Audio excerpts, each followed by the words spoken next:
My name is Michelle Clark. I'm a Member of Parliament and Shadow Minister for the Democratic Alliance.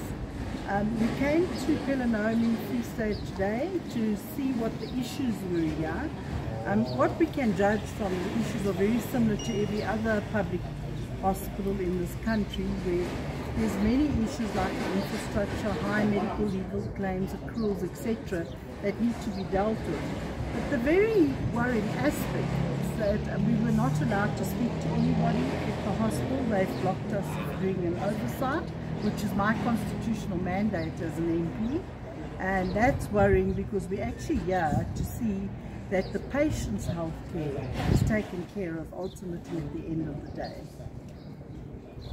From the Free State side, we also do regular oversight at our health facilities, including this one. It's not something new at all, but what we find during our oversight, and specifically our spokesperson of health, Ms. Marie Pittaway, who does a lot of this work and who raises the issues on behalf of the DA in the legislature, is that we're very concerned about the infrastructure of our facilities across the Free State, not just here, but in many of our hospitals and clinics across the province. We also have an issue of staffing. We have a shortage of staff. Many of our staff members in hospitals aren't appointed in the positions that they're meant to be appointed in.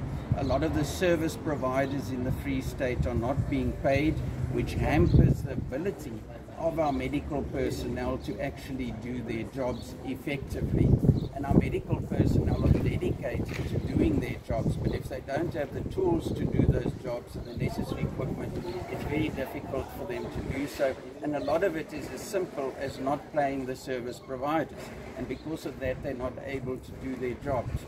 We also have a long waiting time for patients in the Free State, especially regarding surgeries. We have people waiting for hip replacements for years, and some of these individuals have lost their livelihoods. They're basically sitting on the streets because they've lost their jobs, because they don't have the ability to do those jobs because of health issues which are not able to be dealt with by our health facilities in the Free States. We have long backlogs of certain surgeries and long waiting times for our patients at hospitals and clinics, which we find is unacceptable. And the National Health Insurance is not going to solve this problem. You first have to solve the problem of fixing our current hospitals. And we would like every health facility in the Free State to be equal to a private facility, as it is in the Western Cape where the DA governs. We don't want to bring our private health sector down to this level of which we currently find ourselves in at our public health facilities. We want to uplift it, and that is our main purpose in the DA. And where we in government, we do this, and that's why we want to govern the Free State, so that we can give our people in the Free State decent healthcare facilities. Because a healthy population is a population that's going to be able to work, and a population that's going to be able to use the many resources we have at our disposal in the Free State to improve their lives and livelihoods in this province. I think it's also important to realize that when doctors do their training, in order to qualify, they have to go through public health care facilities. We have brought a private members bill to Parliament, which we're waiting to serve, so that that whole legislation should change, and that the private sector has spoken about this for about 4 years now, where they want to help us train our doctors, and that they would fund that in order to do that, so that we don't have what we had now, 800 doctors that have not been absorbed into the system, and in actual fact 18,000 healthcare workers between doctors and nurses not being absorbed into the public health system.